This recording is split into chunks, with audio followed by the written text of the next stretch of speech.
Good morning, everyone. Thank you for being with us. Today we're going to be talking about cybersecurity studies, and to do this I have these three people on stage. I will now introduce them. We have Olga Forné. She is a consultant. She has worked at two of the big four consultancy firms, and she has spent the last almost 8 years working as a CSIO at Media Pro. Can I say that? Yes? Well, I have. And she's currently working for the Albertis Group in her role. We also have with us Sara García. She's head of talent at INCIBE. She studied IT engineering here in León, so she's playing at home. She's got that advantage, and she cooperates with an active role in cybersecurity studies, and she will later tell us. And finally, we have Rosa Díaz, who has worked in the private sector, but I think that most of you will know her because of her role in public administration. She was she's the former director of the INCIBE, but from June this year she changed roles, and she's heading and managing the International Lab for Technology and for the Information Society. We're now going to be talking about cybersecurity studies, and I'm not sure whether you have really thought about the importance of this kind of studies, the public access, and the value they can provide us with, both for public management and also for private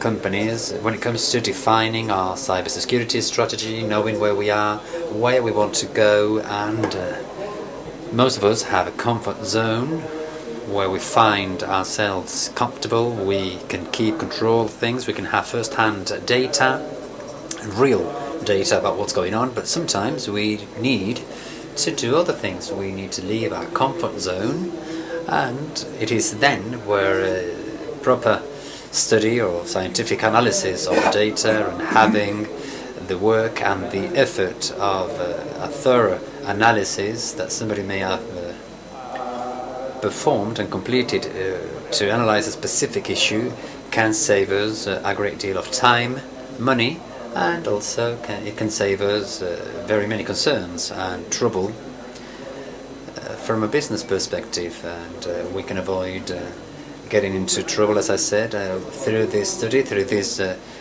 timely analysis about specific issue, and I think this can really be a life changer. So this is what we're here to talk about. We're going to be talking about certain studies and the difficulty when it comes to obtaining different data and some specific details. I'm sure we'll hear from all that. Rosa, I would like to start with you. And I said that you've only just arrived now from the observatory. Could you tell us more about what the aims of the observatory is and what you do, basically? Well, thank you, Raúl. I would like to also thank INCIBE for the invitation, for the opportunity to be back in León. I am from León, born and bred, and I was working once at the National Spanish Institute of Cybersecurity from the month of June. I took up this new role, then I went on holiday, and I'm back at work. And I would like to share what we do at the observatory.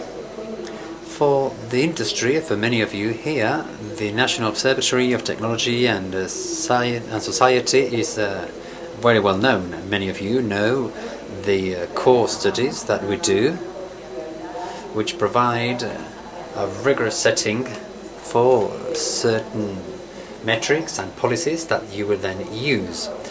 The aim, well, when we talk about the cybersecurity industry, there are many CIT companies that know us very well, and the objective, the aim we have, is to be able to lead and to deliver knowledge on technology and its impact on people in this digital world that we live in.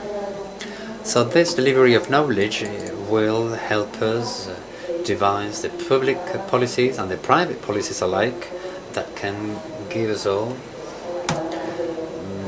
equality of opportunities. I am still learning. When people ask me, what do you do? Well, apart from studying the different devices, I have many studies, kind of hardback studies, if you like, and we are working towards delivering that knowledge and bring it closer to society. As many of you know what we do, you will understand that we have a big challenge in front of us. It is not an easy task. This very morning we had a meeting involving all the different players on the Charter of Digital Rights. We had a meeting with UNICEF and for the University from A Coruña, and which conducted a study last year on the impact of digitalization on our youth and the underage. And they told us about a tool that they had just launched. It's like a pilot project to detect at schools and at education directorates and also in the health centers to detect by means of using a simple test. We will be able to detect cases of cyberbullying. And in this meeting we said that we would cooperate with this kind of study, which started in 2020, and I asked them, when are you going to repeat this study? And they said, well, Rosa, it would make no sense to launch another study insofar as there are no new policies put in practice to improve the current metrics. The study was conducted in 2020, it was presented in 2021, and now we are in 2022. We're trying to still draw our conclusions, and there was an impact of what they're doing. So with this I would like to say that there are many areas in which we work. Digital economy is one of them, but everything related to digitalization, with the work that is done, we have we decided to launch Observer Cyber. This is a space that aims to bring together all this knowledge and to provide society with a space where they can come together, reflect and find valuable information about cybersecurity. We started with INCIBE and with the ONTSI and with several other bodies. Many of them were represented here yesterday, and also with the National Forum for Cybersecurity. We are working jointly, and well, I said I wouldn't take too long, but I think I have. So, well, Sara, we refer to the importance of having these studies and for them to be periodical, because many of these studies require a middle to long-term view for them to provide value.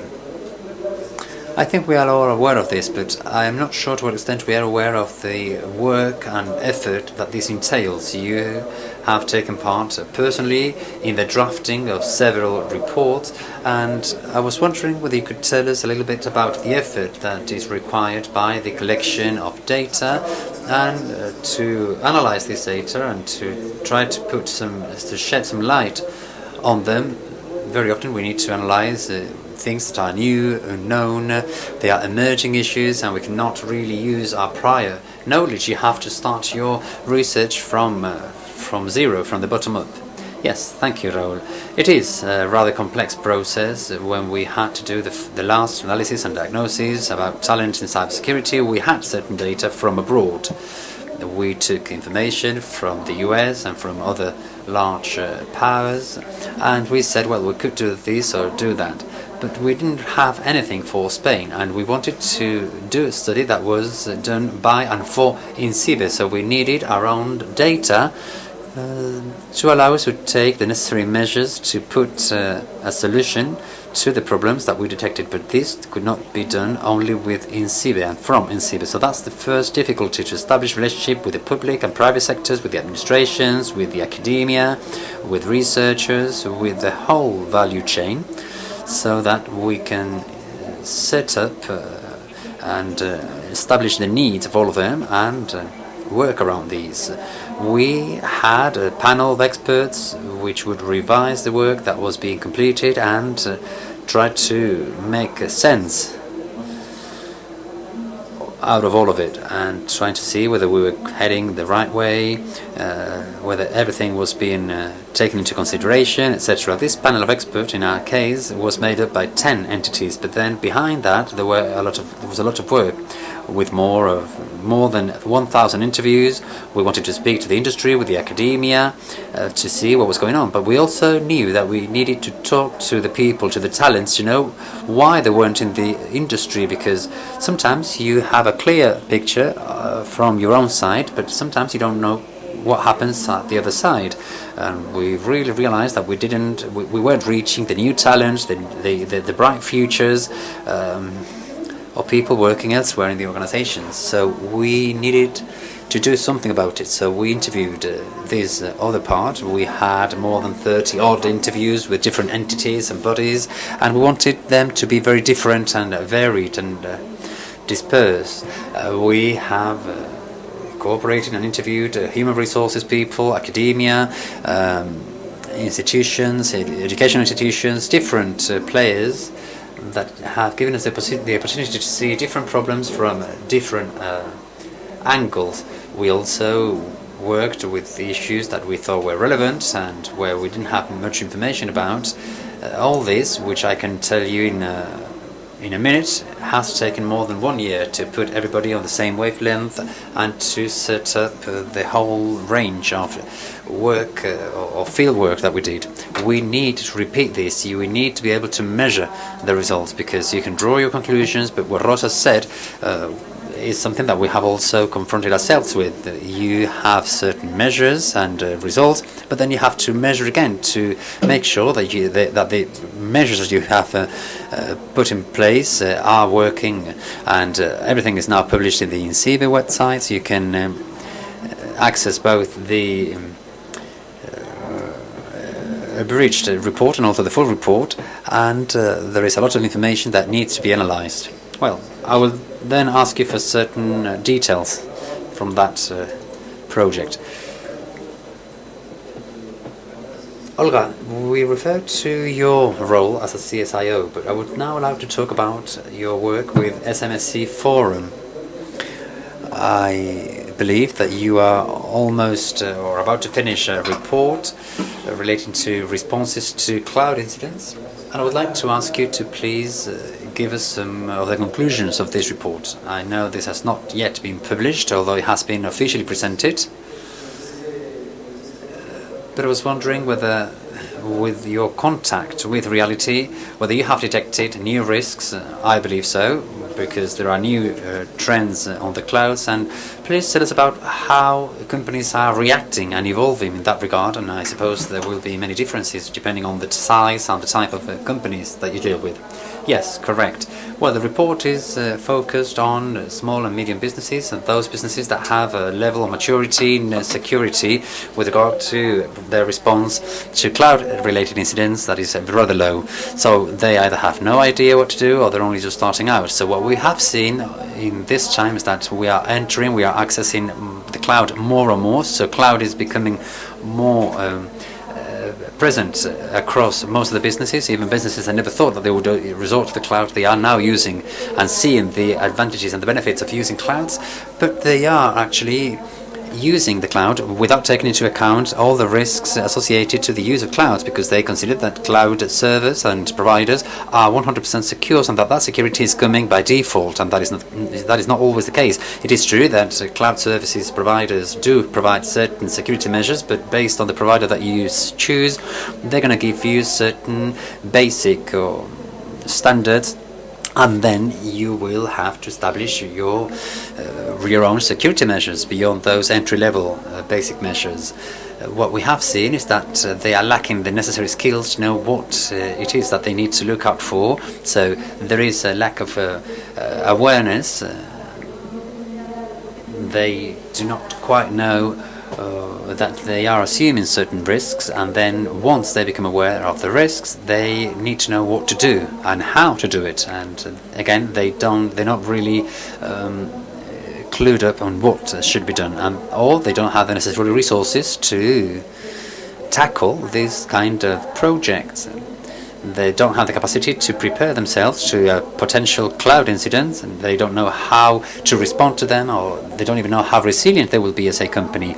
And sometimes they don't even have their human resources for this. As we said earlier, an SME must have people specifically devoted to provide a response to any sort of cloud-related incidents, and everything has to be supported by those providers providing those services, because their businesses is not security in most cases. Their business is something else, and this can be externalized and outsourced. And what we do with this guide is, what we do is to help companies where they are, what the situation is, and what they need to do, what first steps they need to take, so that once they have a certain level of maturity, they can start a consultancy process or grow and improve their security measures. Fantastic, thank you, Rosa. Before you described in great detail what the observatory does, and I am sure you can tell us a little bit more about what you will be doing, what the plans are for the future under your leadership. Well, already last year we had some changes in strategy of repositioning in our observatory. We wanted to keep our collections and our studies, which are very important for the sector, but somewhat the change was about delivering how that knowledge is delivered. At the end of the day is about the number of studies you have on the table, and you tend not to find the time to deliver the results. So it is all fine to have information. We have a fantastic documentation service, and I would like to invite you all to access this service, but very often we say that in the public administrations we don't have that capacity, that marketing capacity. We fail to reach the audience, and we need to open up to the outside world. We need to be more proactive, and we need to publish papers, as we have been doing up until last year, and also extracting information from studies that will be valid for years, because unless you put the necessary measures in place, once we have the conclusions on the table, if you don't do anything, then what are you going to be measuring for? So take the necessary measures and then measure again.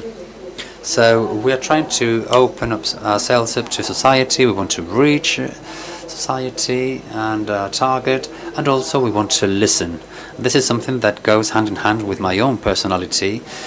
We have a relationship and a philosophy of building bridges, and we talk with ICEs.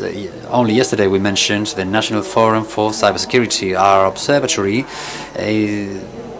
has the humble objective of collecting the necessary information about the digital world. It is not really necessary for the administration to create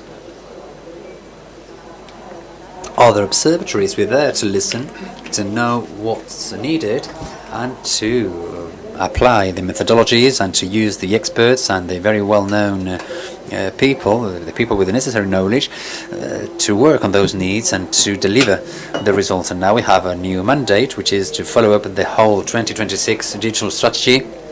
The strategy is based on three management axes: infrastructure and technology, digital economy and people, and all the activities that the observatory is doing revolve around these three pillars. So we're not going to do anything that is not aligned with these objectives, and obviously we're always open to listening to the rest of the administrations that are present here.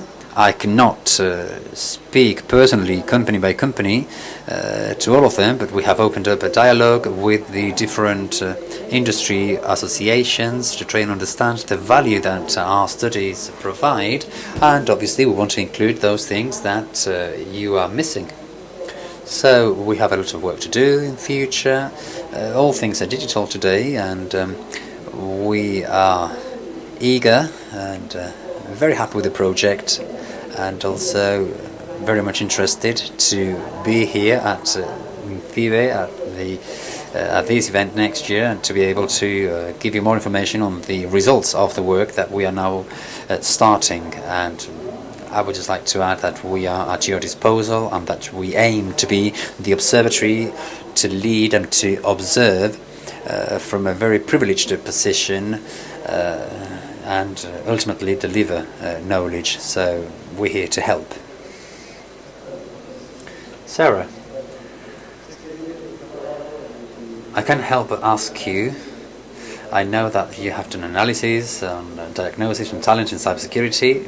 There's a work in cooperation with the ONTSI and with the INCIBE, but I would like to ask you to give us more details, because by looking at the report, there are two things that caught my attention, and these are two different loopholes that we have identified. There seems to be one in paragraph 1, it's already mentioned. There is a gap between what the companies offer and the demands that we have in Spain. And then, in line with that gap, we also have a gender gap. It seems that there is only a small percentage of women that are part of this industry. I think the figures are around 31%, more or less.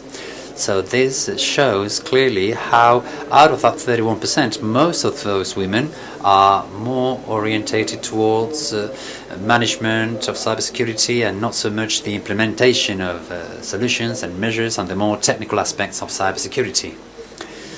So what can you tell us about this? Is there a solution for it? What are we doing wrong from the industry? Because there is a sector where flexibility and work should not put anybody off. Let alone women. And the reality is that it is happening. So what are we doing wrong, really?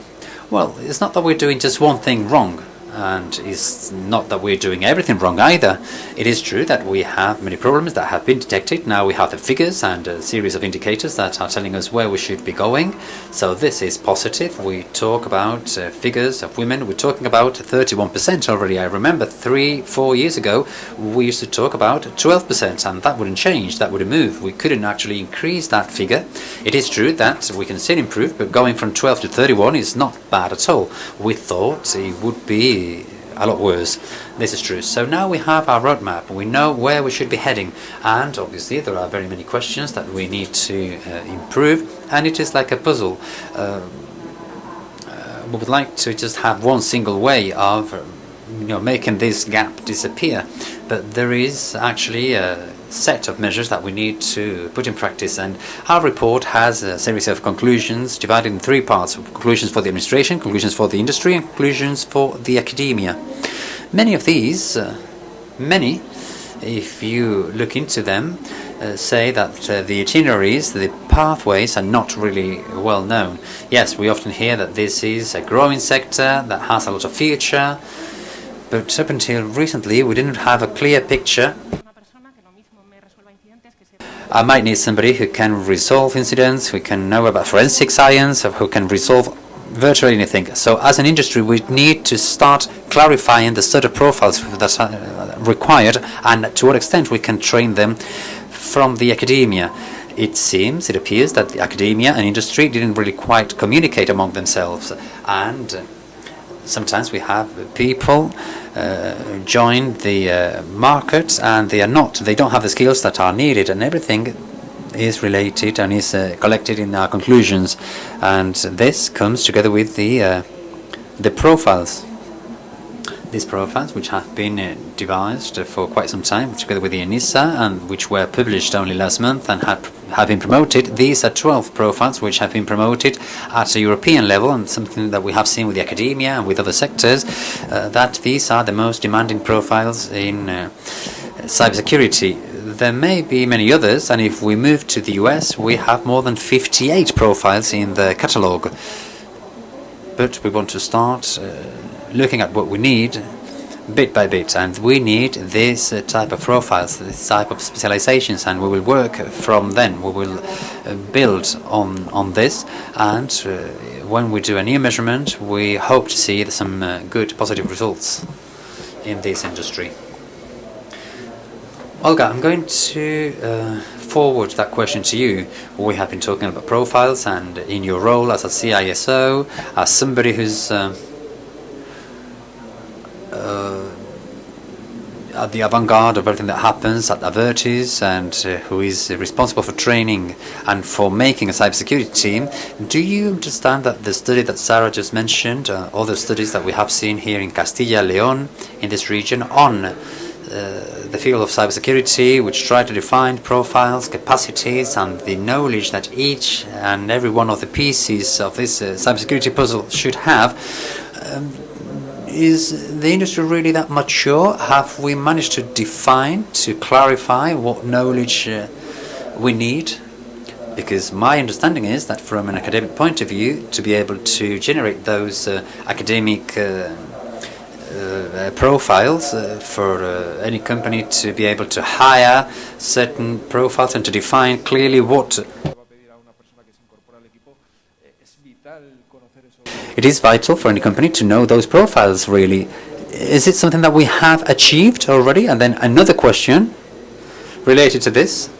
Is it enough to have profiles at European levels from your global vision? Well, with regard to the first question, are we ready to have these profiles? Well, we need profiling, because otherwise what will happen is that companies will require security-related staff, and they don't even have a clue what they need. So they just need for a unicorn. They request people who can do everything, and then you realize that, well, they are just requesting a Superman, a Superwoman, and what's more, is it doesn't go hand in hand with the salary offering. So this is an area that should be arranged and improved and clarified. And then the people need to know what type of roles there are, because in each company they do something different. Some people are given tasks that should be related to the profiles. There isn't much clarity. There might be discrepancies among different companies. Many of them will say, no, this is not my role, whereas other companies will say to that same person, yes, this is your role, you should be doing this or that.